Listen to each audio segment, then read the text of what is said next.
Hopefully you had a light meal.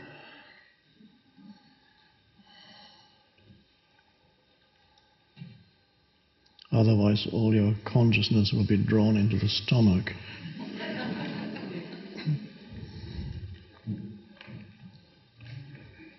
I'm beginning to receive your questions. Thank you very much. We will this evening have our first session dealing with questions.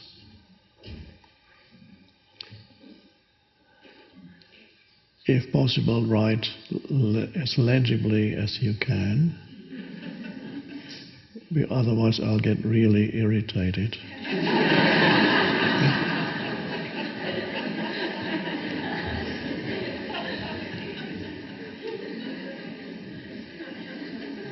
And my mind will say, do they expect me to read this, to be able to read this? Why can't they write more legibly? Isn't it common sense that they should write legibly? Why do people do things like that?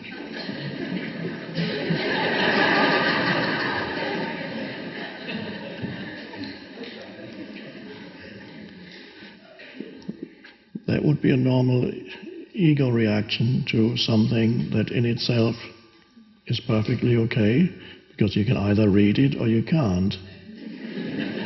But the ego adds a story to it, and behind the story is always an attempt to be more right than the other person. There's always an attempt to have in some kind of superiority. It's unconscious, of course. Ego is always unconscious. And this is alternatively what actually I don't get irritated, as you might have guessed. If there's a paper that's not legible, I look at it, okay, I will put this aside and give it more attention later. In the meantime, I'll read the legible ones, and then if there's time later, I'll give it more attention. There's no problem without a story. And there's no, you are not wrong and I'm not right. This is just what is. It's just a tiny example of the difference between aligning yourself to the simple isness of the present moment and imposing a story on it in the service of the self that wants to inflate itself. Indignation, irritation. They should. Why do they? Don't they know better? I said, oh, they're all stories in the service of a false sense of self.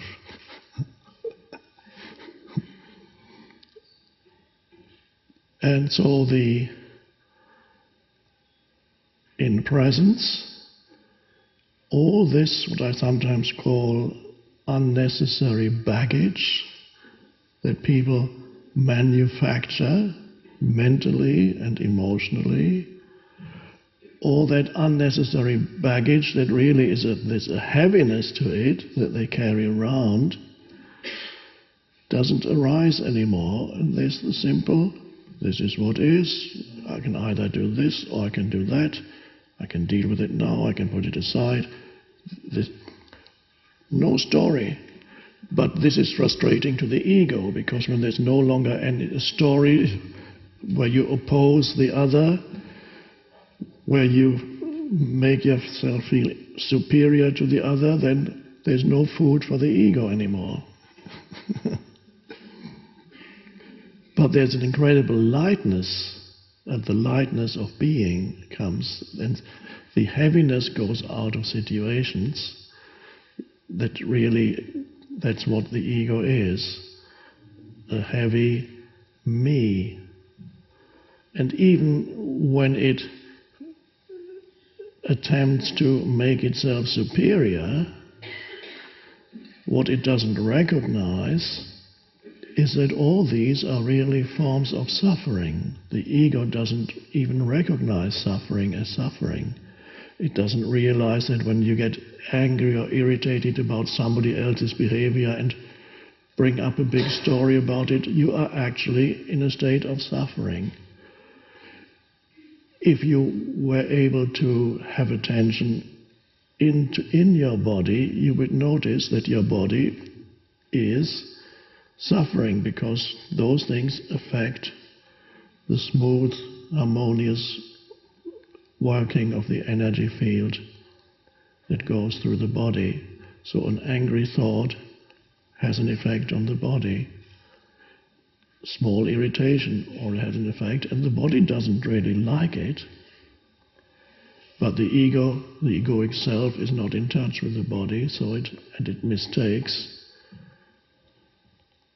suffering for something good. Anger can really get into this.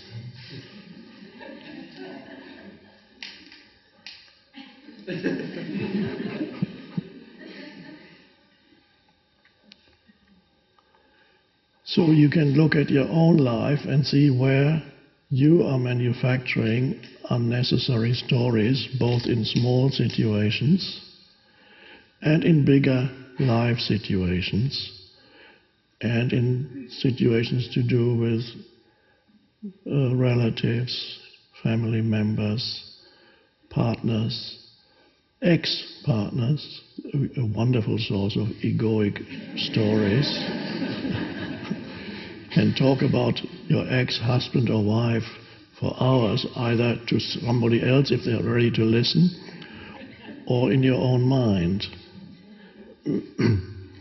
Or you had a confrontation or an exchange with somebody yesterday, and you can go on, continue that in your mind and say so many hurtful things to the other person that unfortunately you couldn't think of in the situation. But you can relive it now, and it's almost as good as the real thing.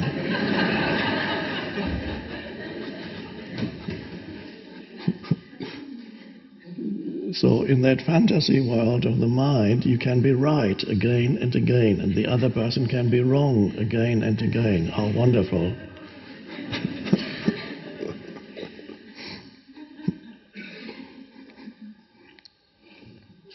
These things are not, all this is what we call unconscious. So people don't know what they are doing. For them, that is their reality.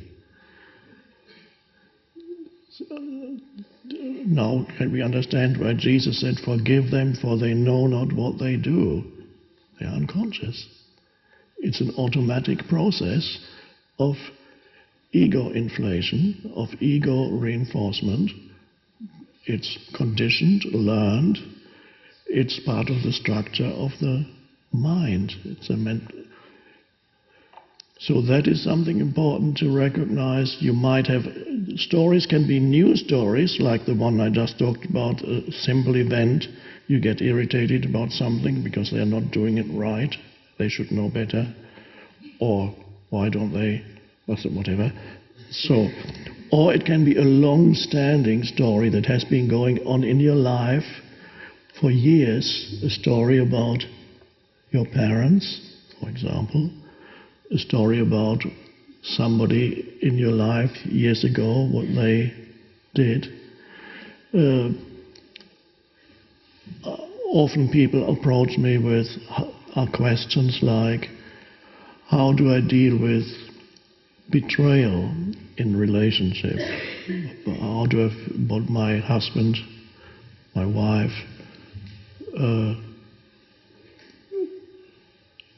had for a long time an affair with somebody else, and then finally he walked off with her or him, he or she.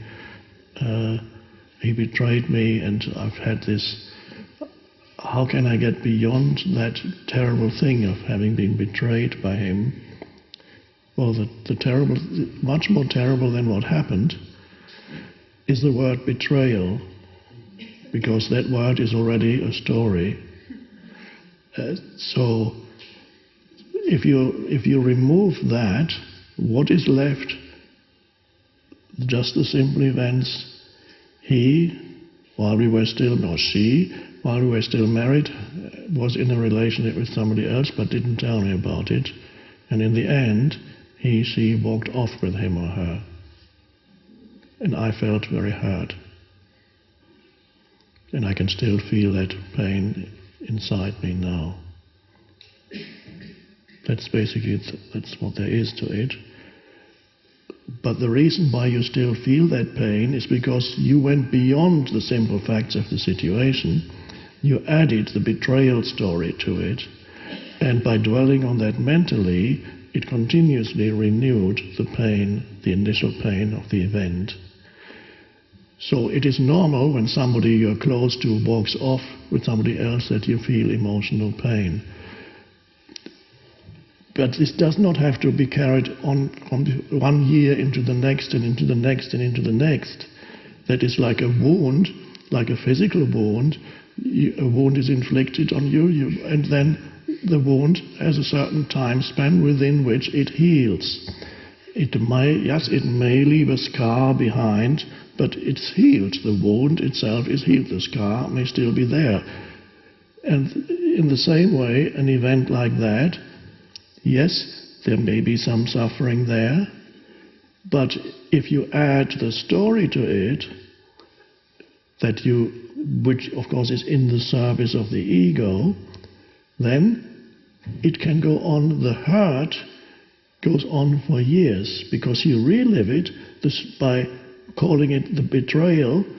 You relive it continuously. The fact is, no human being can act beyond their level of consciousness. So your husband, your ex-husband or ex-wife manifested the particular level of consciousness that they were at the time, and that's what happened.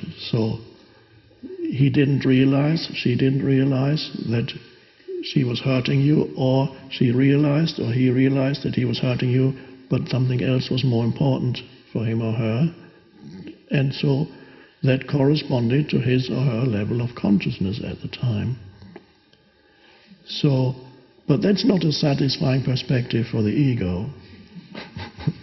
But that's a simple fact. Nobody can act beyond that. And of course, everybody has to suffer the consequences of their actions, because most probably this new relationship of your ex-wife or ex-husband didn't work out either. Because, again, the same level of consciousness or unconsciousness manifested in that relationship, and the same thing started all over again, most likely. Or they became a bit more conscious. In fact, they might be let's say at least awakening now, and you might meet him or her again accidentally in the street, and they might now manifest a completely different level of consciousness, but if you're stuck in the story about them, you won't even see that. You will see the old person still. There will be no resolution possible. If you are not stuck in the old story, if you simply accept the facts of the situation, then you would be open to meeting this person again and realizing, oh, this is not the same unconscious jerk that I was married to. Jerk is, of course, the story again. He is now much more awake than I knew him. What a pity. Why couldn't he be awake when I was married to him?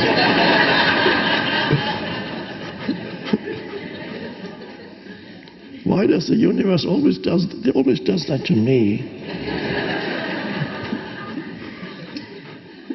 And this new person, she gets to live with a conscious person, I had to live with.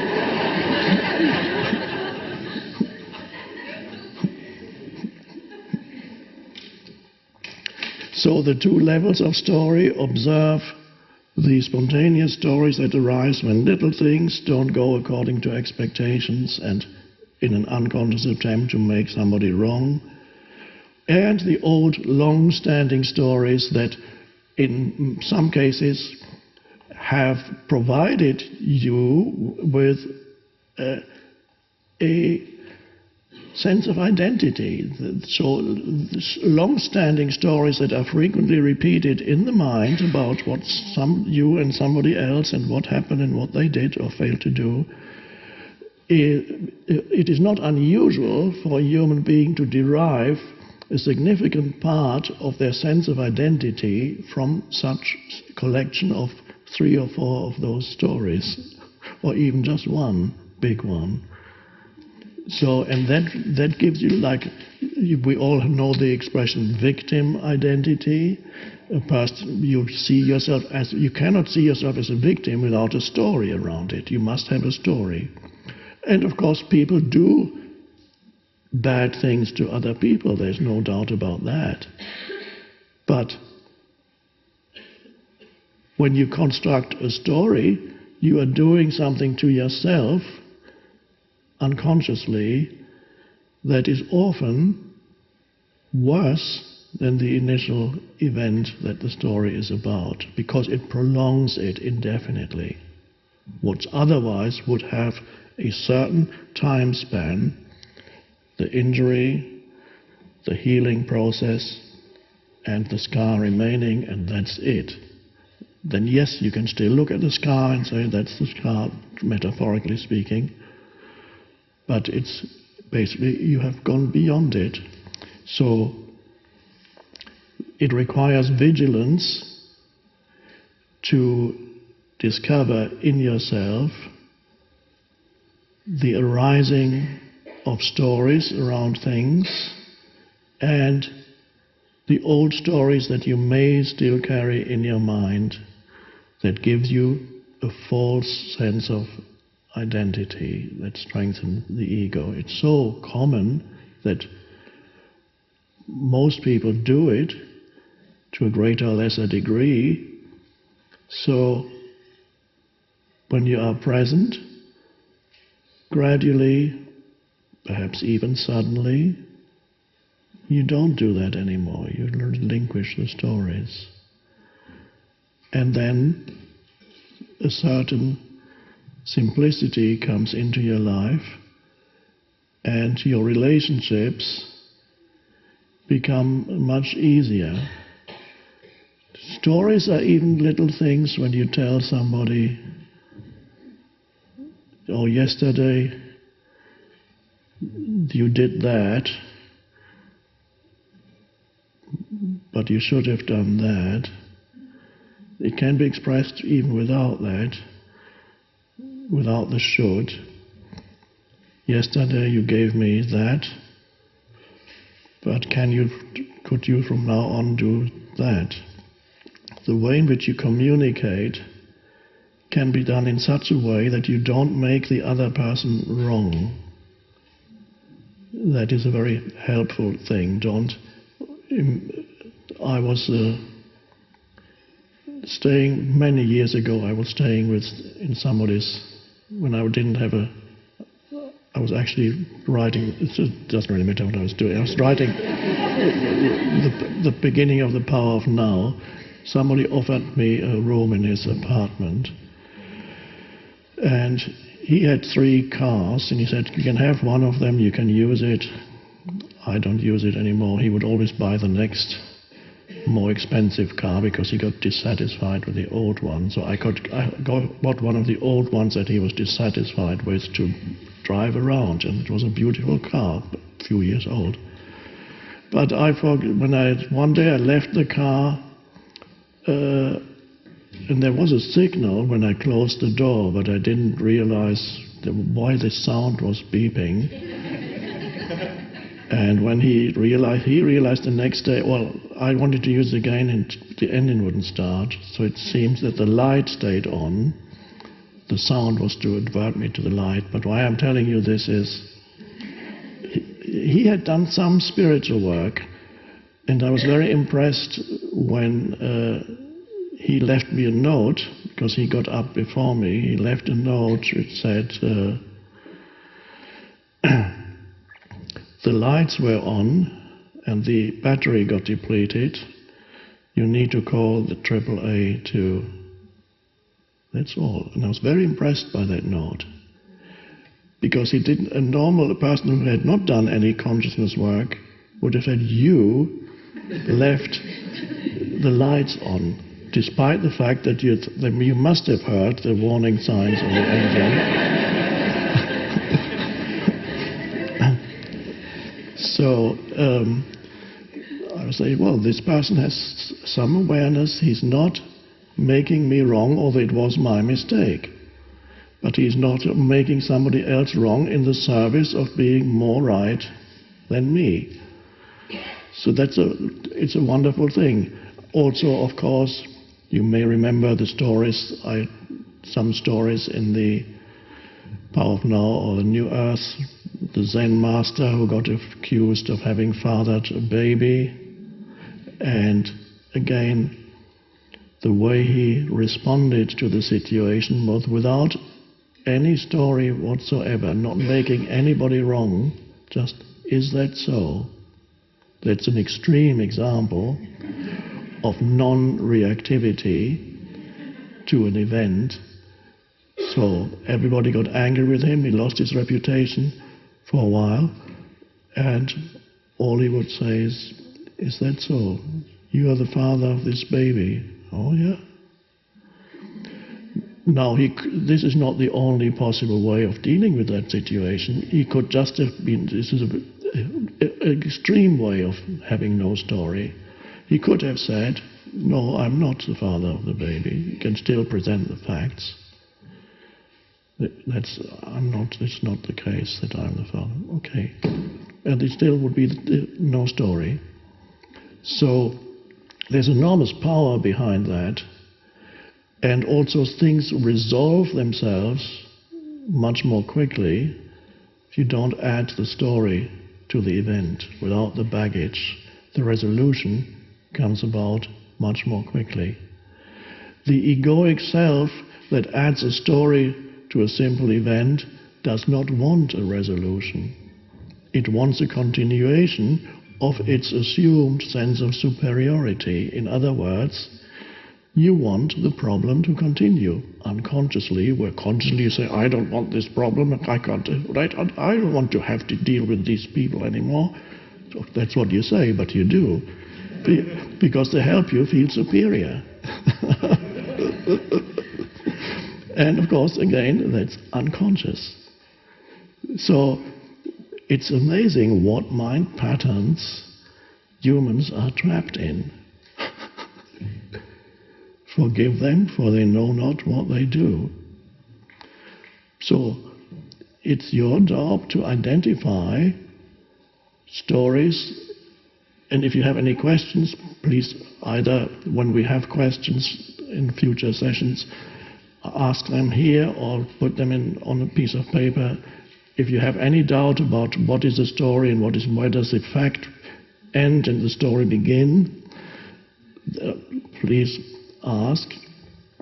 But I believe most of you are clear and you can identify stories in your mind, both the ones that arise spontaneously in situations and the old ones. They are very important to identify.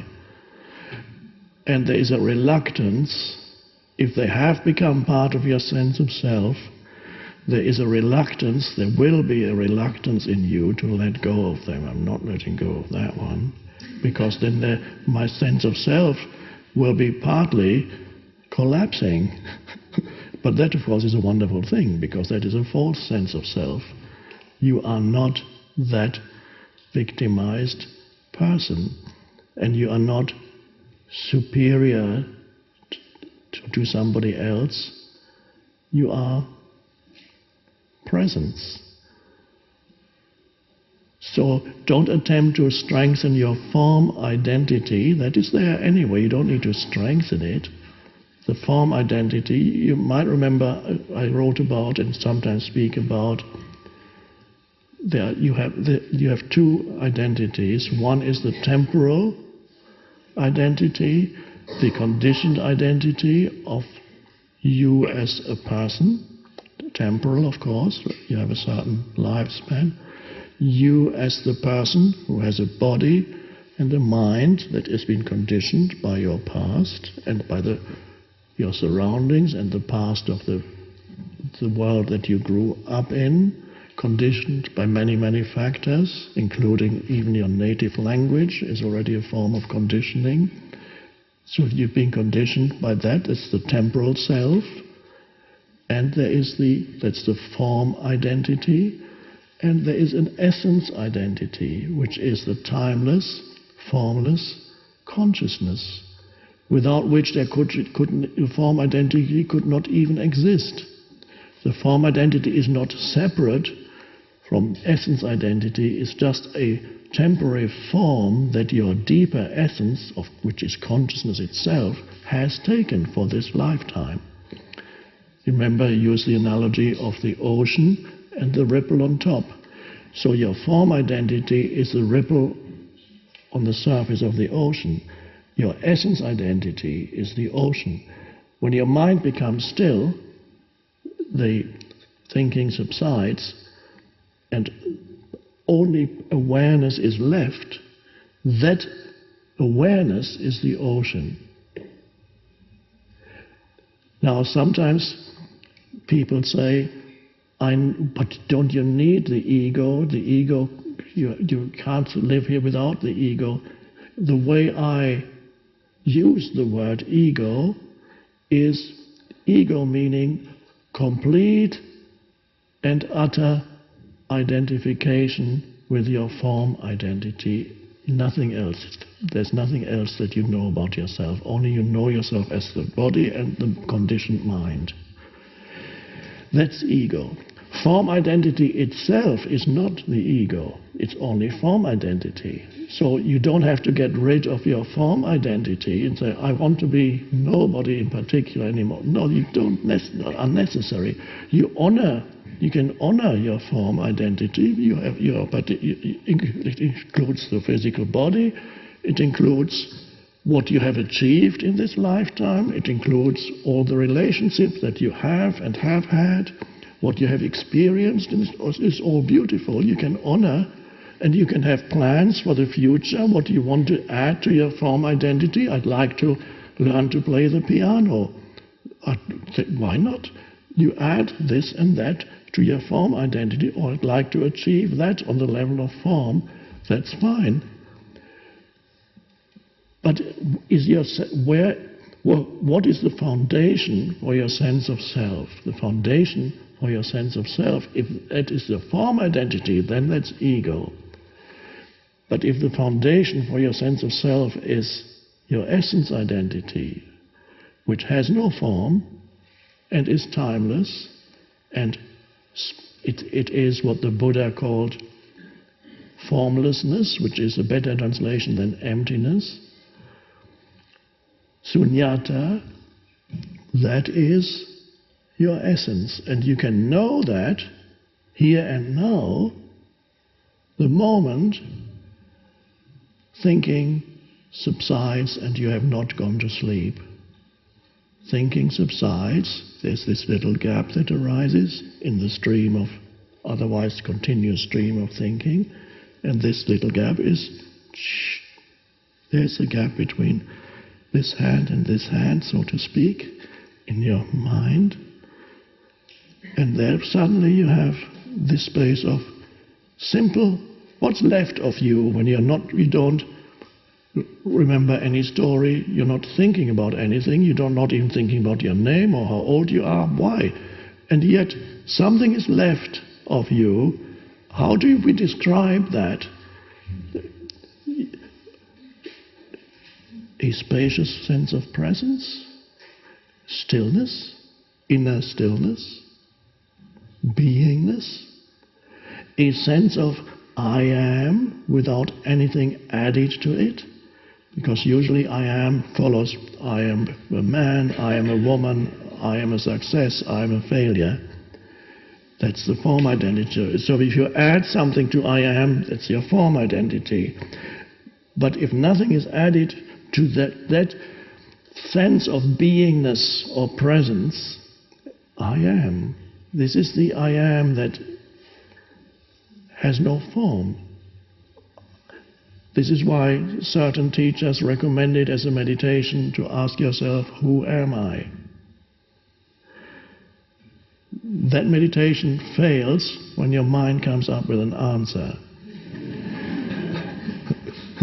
It is not a puzzle that has an answer on a conceptual level.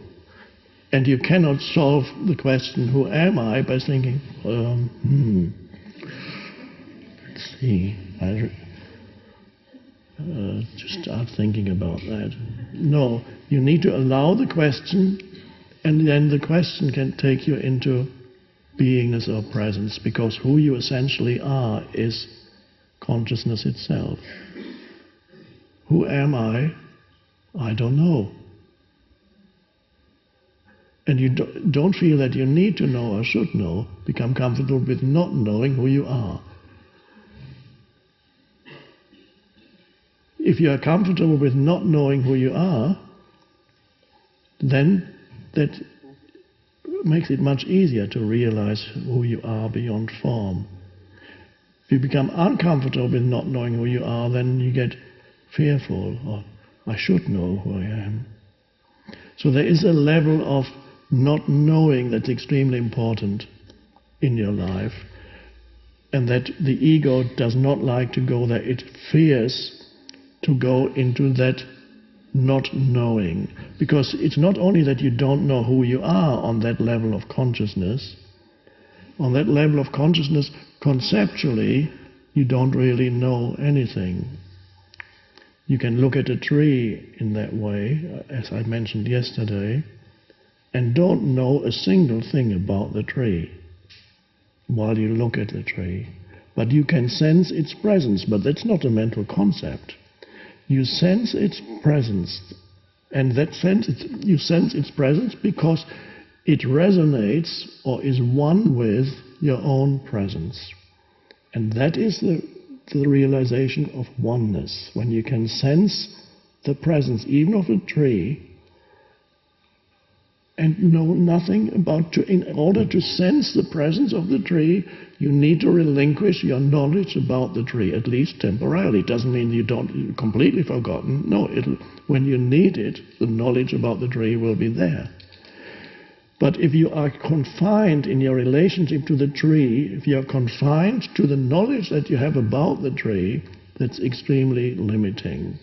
And this also applies to a human being, relating to other human beings. When all there is, when you relate to another human being, is your perspectives, your judgments, your opinions about that human being, that's extremely limiting. You are not really relating to that human being. You're relating to the screen of mental concepts about that person. And this is how this huge obstacle arises in many, many relationships, because you never really meet the essence of that person. Why can you not meet the essence of that person? Because you have not met your own essence. You identified only with your form identity as a man or a woman, or whatever conditioning makes up the person. But if you have met yourself as the essence identity, and it's easy, here and now, what's left of you? A still space of presence. It's your essence identity. And the more you surrender into that and allow it to be there, the more peaceful, deeply peaceful, but also there's a subtle sense of joy in that presence. It's to know yourself as consciousness is inherently joyful, not the ecstatic joy that goes, I'm consciousness.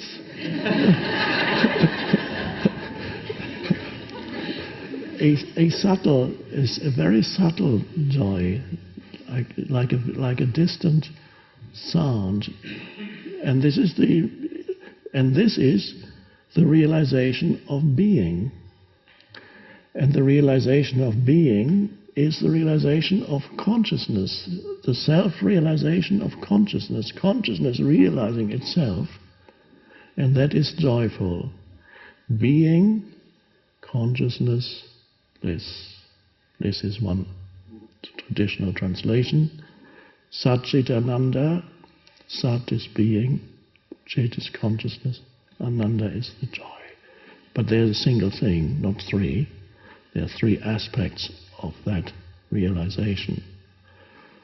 So it's so simple.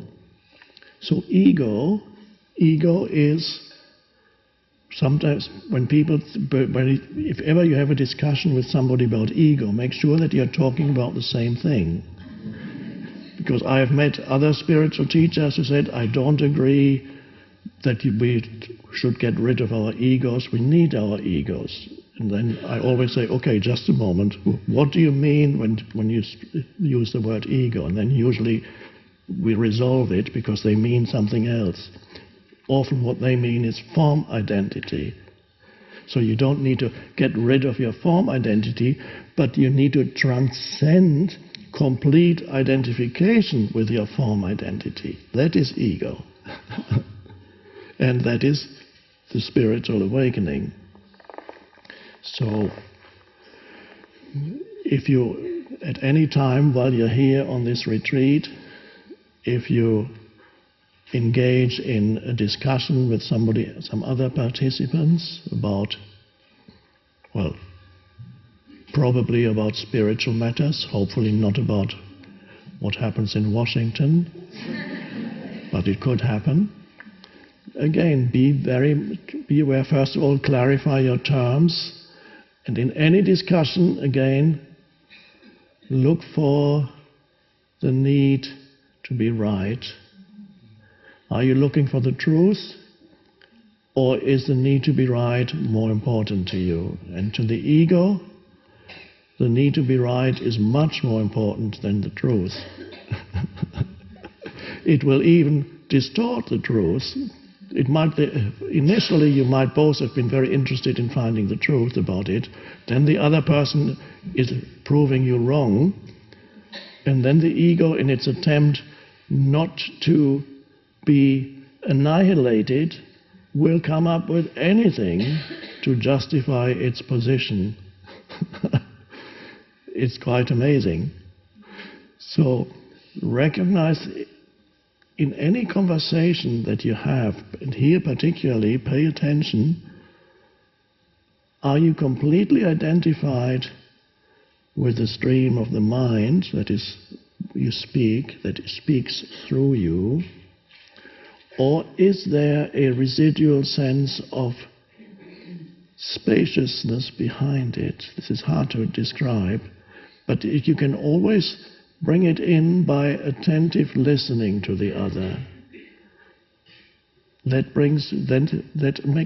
You can make sure to remain spacious if you can practice attentive listening in a state of complete openness while the other person says, let's say you do happen to talk about politics, and the other person says something, the Republican Party is definitely the better choice, and then yourself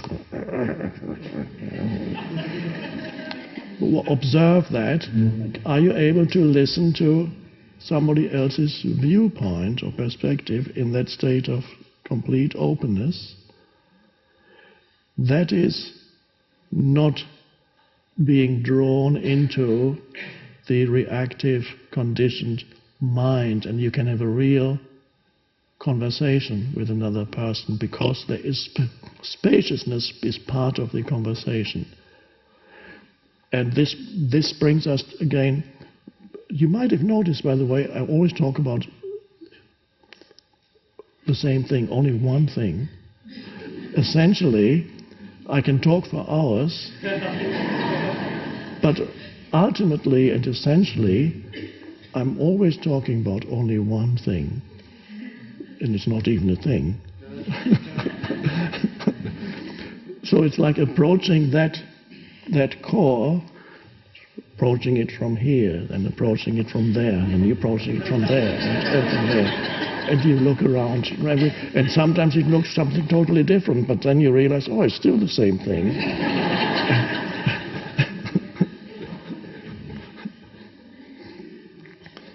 So spaciousness, again, I pointed out briefly last night, how important it is if you work with people in whatever capacity, not to become completely taken over by whatever modality you use when you work with people. Not to become completely taken over by the knowledge that you have about what you do, because obviously you apply your knowledge. There's nothing wrong with that. That's part of the world of form.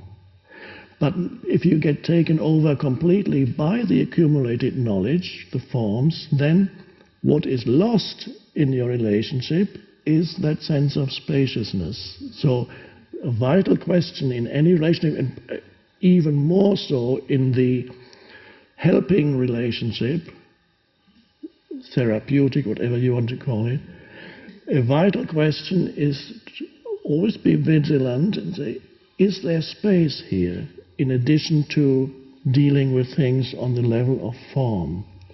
Is there still a sense of space within me and between us? And here the space between us is awareness present, is stillness present in some way.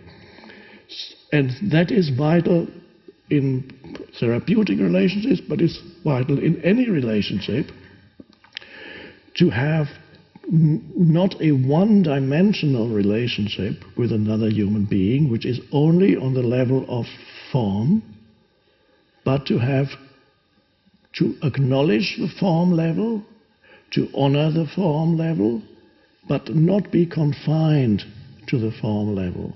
And that means, in addition to your knowledge that you have in your whatever work you do with another person, in addition to that, there needs to be something else. And that is almost contradictory to knowledge, because you need to be able to enter the spaces of not knowing anything in between applying your knowledge. So you become still, even if it's just listening while the other speaks. You are not responding while you listen, you're not formulating the next question yet. There's open and spacious, attentive listening, and that is an energy field. That is the presence. That is the energy field of presence is suddenly there between you. And that transmits itself to the other also. And that is more foundational than anything else that you do on the level of form. That, yes, you can be helpful to a limited extent even on the level of form alone. But if you want a true therapeutic relationship with another human being, the presence needs to be there, the stillness needs to be there as part of the relationship. So, in some kinds of work that you do, intuition may be important. If you are a counselor, for example, or a therapist, then for a while you just apply, when you first start, you just apply what you have learned, you apply it through the therapeutic counseling situation. After a while you'll notice you begin to go beyond what you have learned. And it takes sometimes years before a therapist has the courage to let go of what he or she has learned. Even a psychoanalyst, which is a very mental thing, in some places psychoanalysis is still popular, Freudian psychoanalysis. I believe the two places where psychoanalysis is still very popular is New York and Argentina for some reason. So, and even there are some psychoanalysts who, after years of practicing, are able to, maybe they just don't want to listen to these continuous stories about people's past, and then at some point they just become present without even having a word for it, and then just go,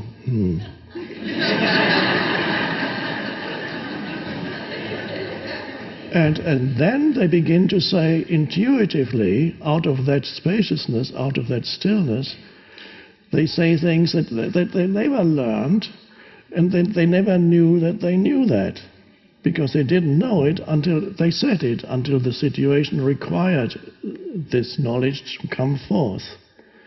And then you become a truly effective therapist, when more and more intuition takes over. But intuition can only take over if you become comfortable with not knowing, instead of thinking immediately that you have the answer, or you're just applying the model that you have learned.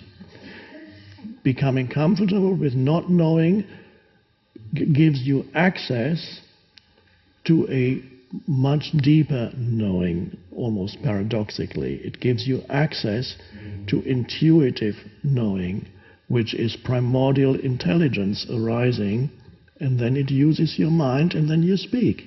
So the mind still has a purpose, because then suddenly, out of the stillness, the words come and say, oh, that's interesting. I didn't know that what I just said. I didn't know it before I said it. It's there. That's beautiful. And that is, again, there are modalities like, I don't know if it's still popular these days. I haven't done any reading in a few years. NLP used to be very popular, maybe still is. And if I remember correctly, that started by a couple of people who observed 3 extremely effective therapists. They were extremely good. Whether they were hypnotherapists or something bordering on hypnosis, I don't know. They observed what they did, and they wrote down every detail. And all the things that they observed in these therapists was intuitive. The therapists just did it. After years they become so aligned with the present moment and the situation in the present moment that even body movements that they did were totally intuitive and totally right for that situation in that moment. And the people who developed NLP, if I remember correctly, started to observe how these people work with patients, and they made it into a system. The question is, can that really still be taught, something that was so vitally alive with those people? I won't go that way, I don't know. We'll have to talk to people who have practiced it. Maybe you can write a question about it. But the important thing is how vital it is not to become completely identified with your knowledge, so that you have both your knowledge and the space of not knowing, which is when the mind subsides and only this alert presence remains. So that is space in the relationship. Is there space in the relationship? And this really applies to any relationship, but becomes even more important in the therapeutic relationship. It is certainly important in your relationship with your partner, wife, husband, children, family members, colleagues at work, in any situation. You have to bring spaciousness to the situation in addition to the things that you know you have to talk about and so on. So that the 2 dimensions of you are always present in any situation. You as the form identity, and you as the underlying unconditioned consciousness, the 2. If there's only the unconditioned consciousness, then you would just become very, very still, and you wouldn't be able to deal with the situation, because you would just go, which is beautiful too. If that is your destiny, then it may well be that you just become you emanate presence, and you have to go to an ashram to live there. But for most, there's a balance between form and formlessness. So both of you, so to speak, need to be there. You as form and you as your essence. that requires vigilance. The normal thing to happen is that the connectedness with your essence identity is lost very easily in human relationships, because the mind is so active, and we live in a civilization that provides continuous and incessant stimuli is the plural, continuous incessant stimuli for the mind, even more than even 30 years ago. 30 years ago it was just radio and television, and people would sit there for hours. But nowadays you have countless sources of stimulus for the mind that draws you into continuously thinking about what's your next Facebook post, what's it going to be. And you look at the ones that are coming in, all these people are doing these fantastic things. And me, I'm just sitting here, and then you have to pretend that you are also doing fantastic things. And usually it involves taking a nice selfie. And then you project your self-image, which has existed for a long, long time before in humans. This part of ego is to have this image of who I am. But in these Facebook, now you have the opportunity to project that image into the world. And it'll reach hundreds or thousands of people all at once. And then you construct your life. There are many people alive these days who, without knowing it, they partly live for their Facebook image. And they're just looking for the next thing that they can project out into the world. It's Narcissus. You might remember the myth of Narcissus, the ancient Greek myth. There was this young man who had never seen himself before because they didn't have mirrors at the time. But one day he happened to look into a little pool of water, and he saw himself, and he realized that he was extremely beautiful. He said, "Oh, that's me." And the story goes, he fell in love with himself. Not in a good way.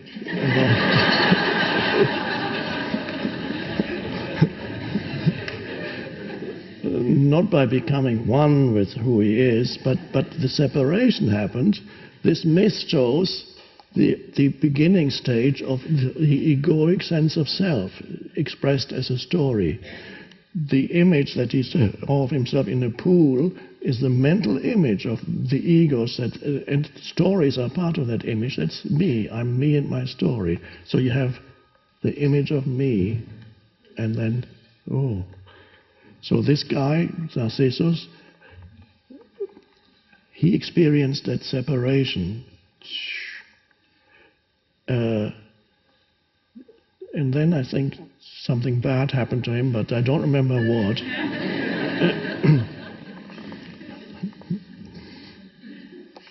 So, and then you have other things that continuously stimulate the mind, that almost designed for you not to become still.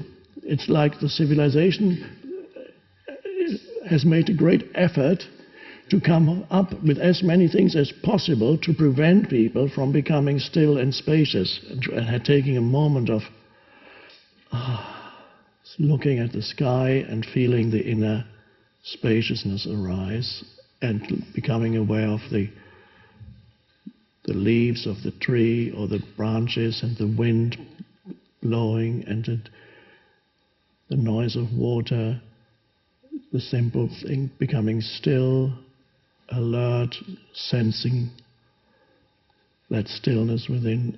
And of course, a minute later, another text message is coming in. Of course, you have to look at it immediately. And then I'm told, I didn't know that when I first started using text, Erin told me that the etiquette is that you have to reply immediately.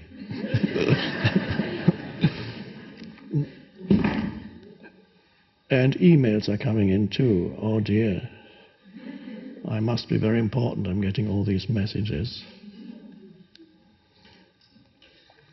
And people, I gave a talk last year at a conference, big conference with people, business people and so on, and they talked about how there's been articles in the paper too, how people's lives get taken over by their devices. Even when they leave work, they go home, and the emails are still coming in, even in the evening. And they're still answering emails when they're in bed at night. And this is big. Some people are beginning to realize how dreadful that kind of life is. And some more enlightened companies, they may not be totally enlightened, but they're beginning signs of enlightenment. They even forbid you to answer emails after a certain time in the evening. They might even, some have even disabled your phones. I think VW, Volkswagen did that. The employees, they cannot use emails anymore after 6 or 7 in the evening. And this is very wise, because otherwise people will go insane eventually. So there are great opportunities in this new technology also, but it's also very dangerous. They are both. You can spread messages of awareness, you can spread enlightenment through that also. It can travel, and incredible madness too. So the essence then is the 2 dimensions, let's just put it like that, of who you are. Balance them in your life and at work, and you will find inevitably in certain situations one will become stronger than the other, and then the situation changes, then the other will become stronger. For example, when you have to deal with detailed information, conveying detailed information to somebody else, the mind has to be very active. You have to remember this and that. Then the being dimension will recede, and perhaps you will be 80% in the mind. But then it's still possible to, even while that happens, to have that being dimension there.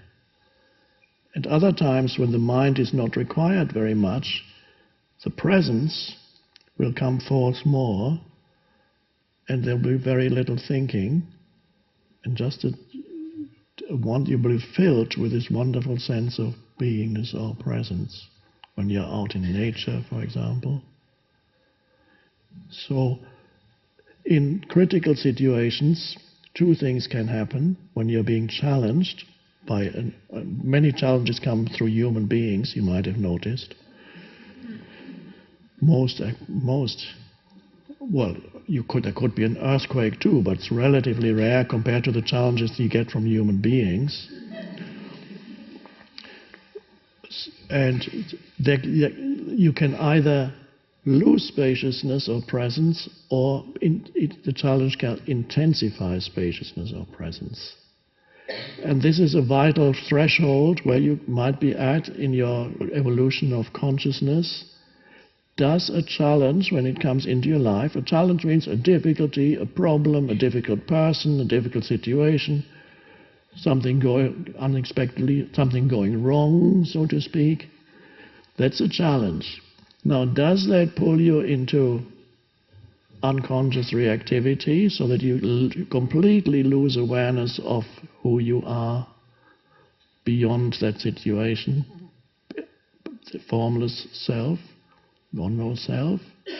Or does the challenge intensify presence? There comes a point in the evolution of human consciousness, and this is a wonderful thing, when you reach that line, from then on, whenever a challenge comes, presence intensifies, and you go. And then you deal with the situation through presence rather than the egoic reactivity.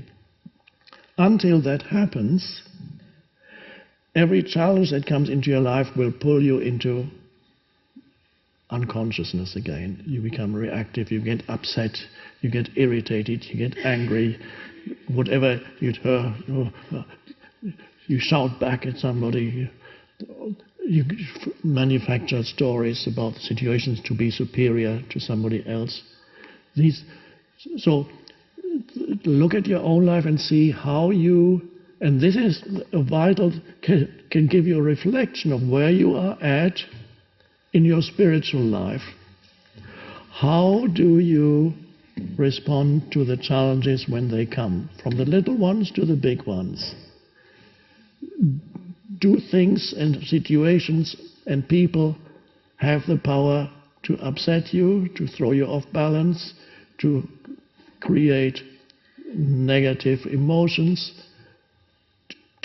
Or are you able to become more present, more aligned with the present moment when a challenge arises?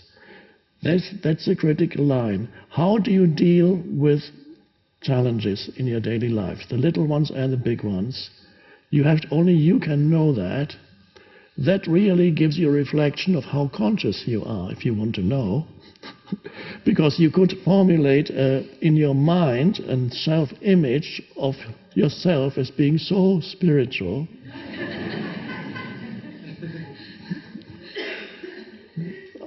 Many years ago, I was still living in England. I wanted to visit. They had just opened a Buddhist monastery outside London, and with a friend of mine who had a car, I met him at a Buddhist place in London, and he said, let's drive to that and check out that Buddhist monastery. And he was a deeply engaged Buddhist. He meditated for 2 or 3 hours a day. He was originally a PhD student, but he said this is all rubbish. Then he became a gardener so that he could practice meditation more and more. And so he was regarded as a very just wonderful Buddhist. But as I was driving towards the monastery with him, there was a situation when he got cut off by another car. And he opened the door, and the anger was on. He was about to attack this person physically, the other driver. And at that moment I didn't comment on it, because I knew if I had said anything, his anger would have been directed towards me. I don't think I said anything at all, even afterwards. But it's interesting how somebody who's just 3 hours of meditation and projects the image of somebody gets totally thrown off, becomes totally unconscious when even a small challenge happens. So, and it's very common for people to pretend that these things don't happen or to justify them. They want to keep their mental image of that they are spiritual. And some even suppress emotions, because you're not supposed to have negative emotions when you're spiritual. So I'm not angry. I'm just letting you know what I think. I'm not angry at all. Why do you always accuse me of being angry? You should look at yourself.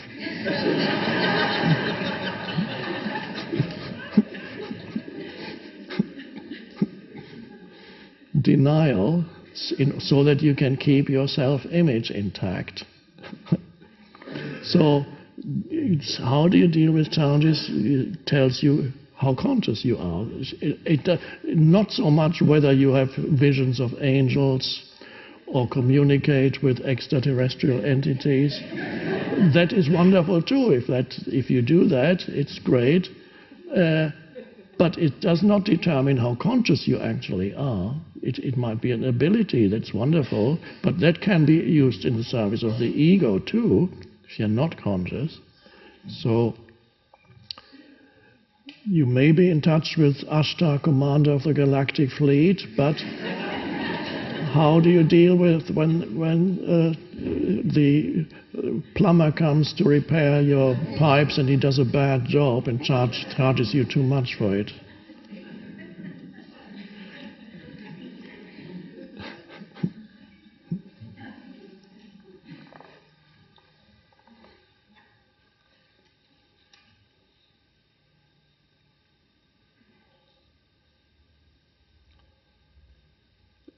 Our retreat, of course, is a wonderful opportunity to go more deeply into spaciousness.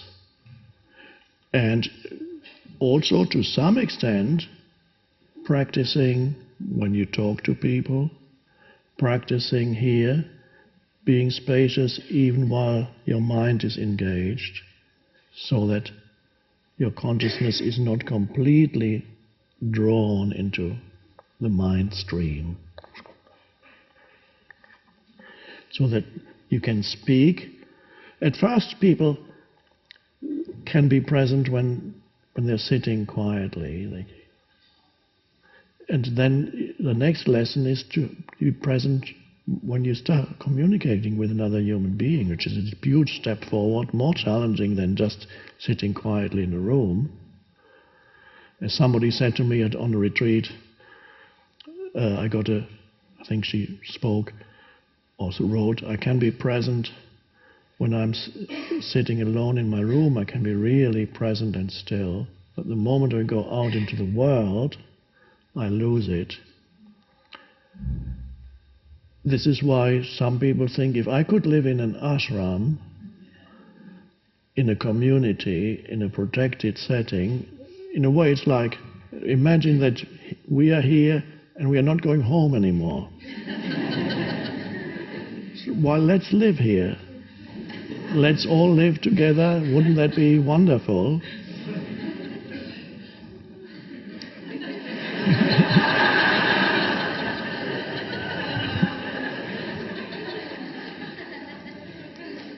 I would come and visit you occasionally.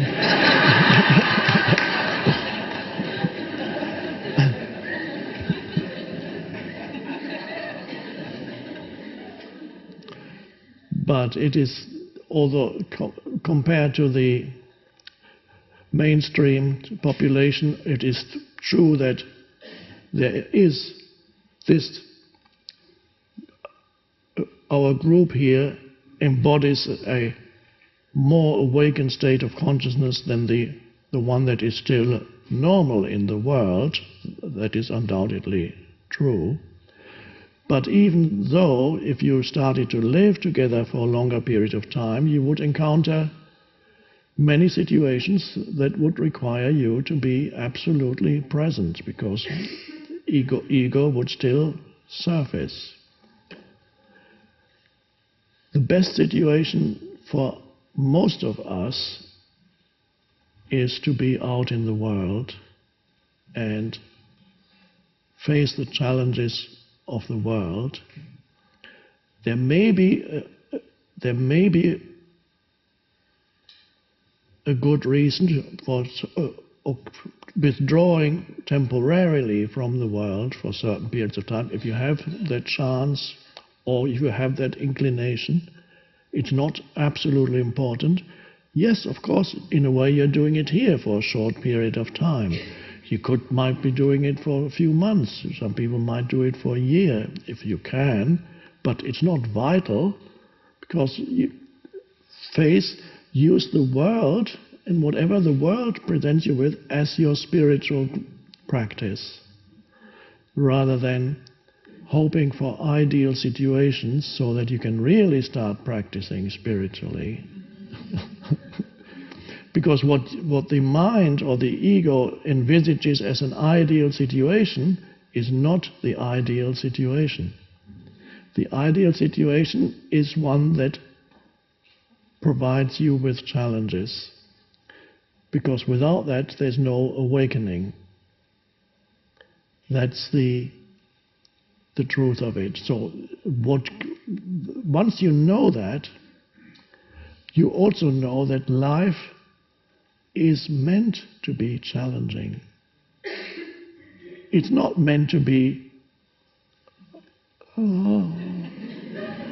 It's meant to be challenging because that pushes you, that forces evolution to happen. It's challenging for every life form on the planet. Every life form has its own challenge. And there would have been no evolution without life forms being challenged and being forced to evolve. And so you might have noticed that the universe brings you one challenge after another, and some people get very upset and despondent at this. Why can't life leave me alone?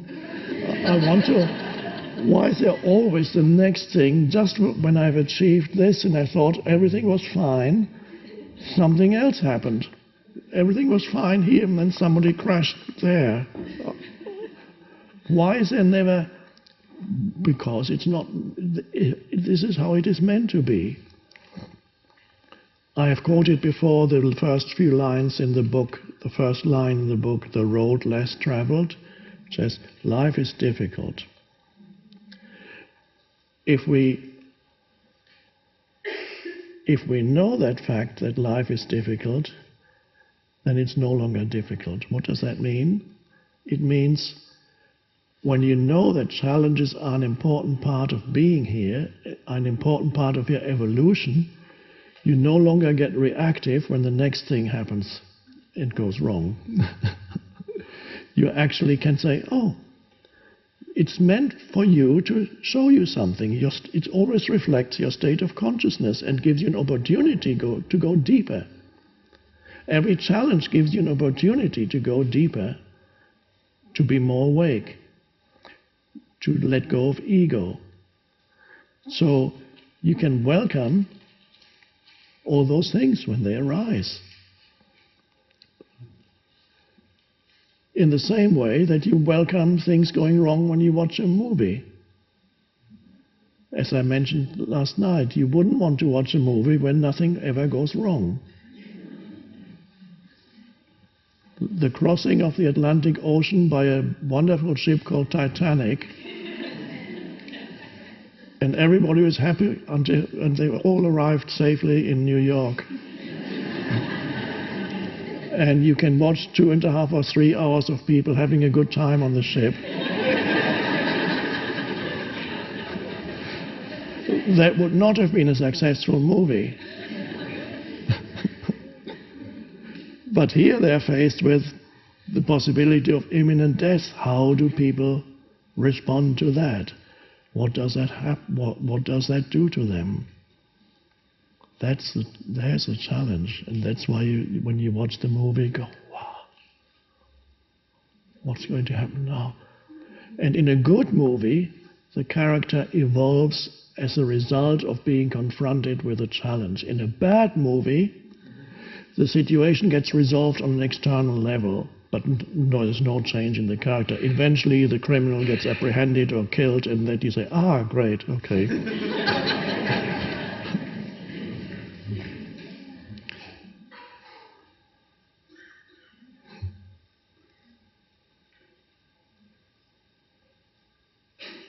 So, do you want your life to be a bad movie or a good movie?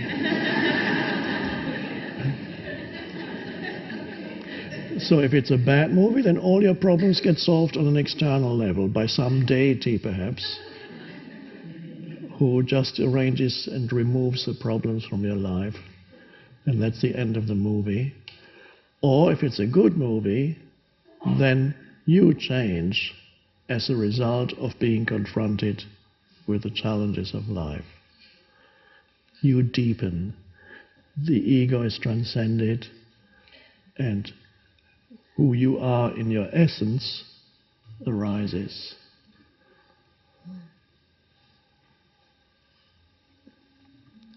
That could be a significant shift in the way in which you experience life, when you no longer get upset when the next challenge happens.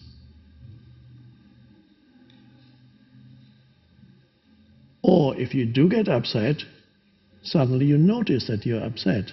And then you go, oh, isn't that interesting? I missed the bus. or the plane, and I got upset. For what?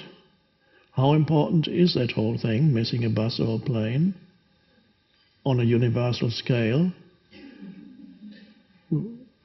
When there's a gravestone with my date of birth and date of death on it and a dash in between, is that missed plane going to be very important? Or a year from now? Or 100 years from now, when nobody even remembers who I was?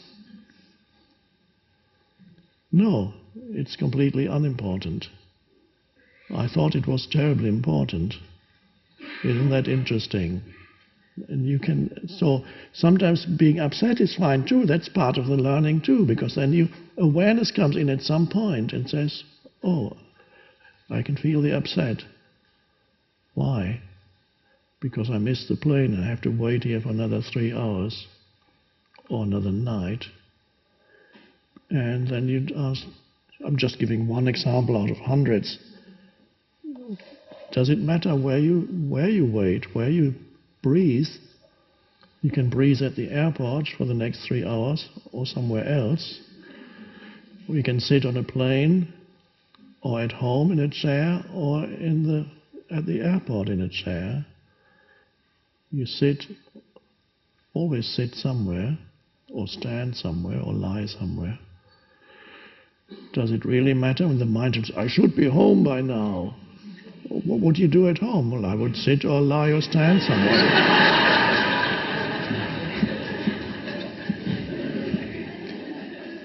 Or I would check my email. Well, you can do that now too.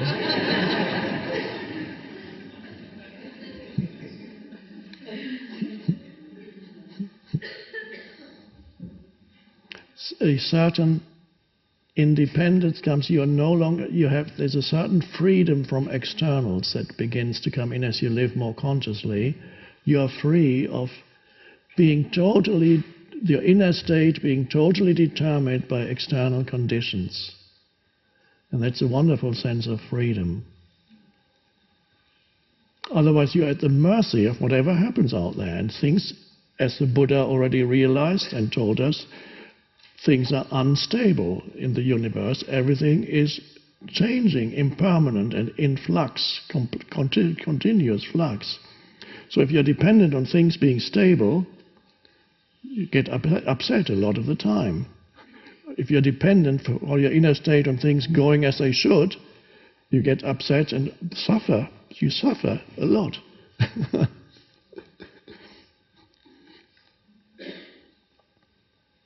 And the freedom comes when you can immediately go with what is internally. Oh, no longer construct a story about how unfairly the universe or somebody else has treated you, or how dreadful they are. No, none of that. Just immediately align with the present moment. Freedom from externals. Wonderful. Especially from unconscious people, because otherwise every unconscious person makes you unconscious. Every angry person makes you angry.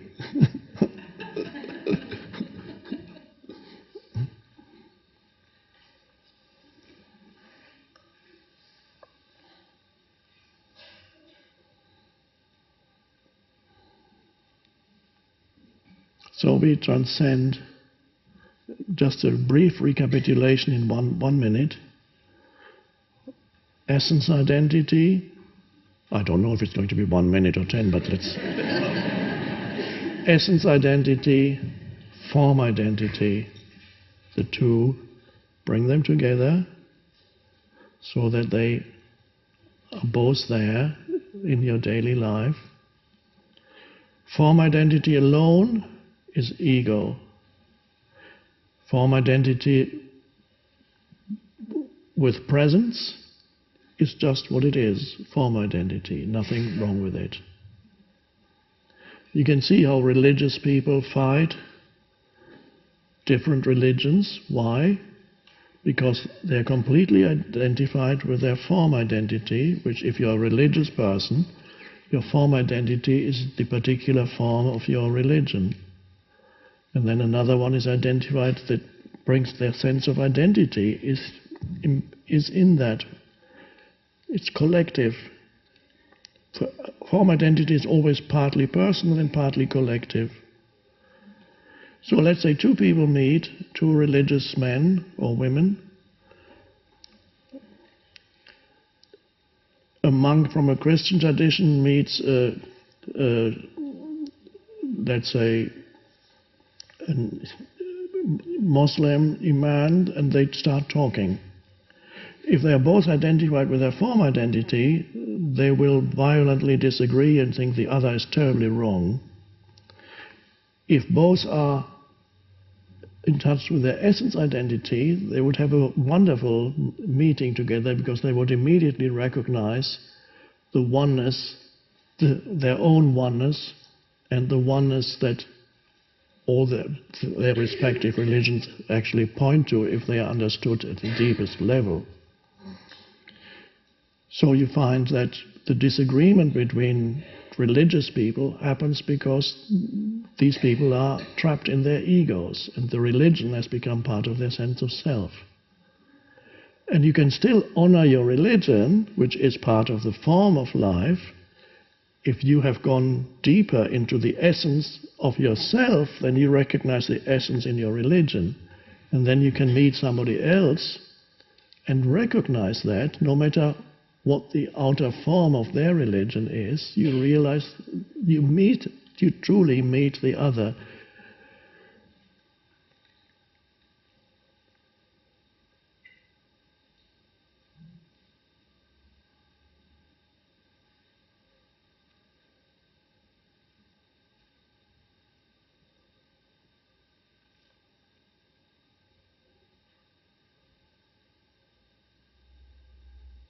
So,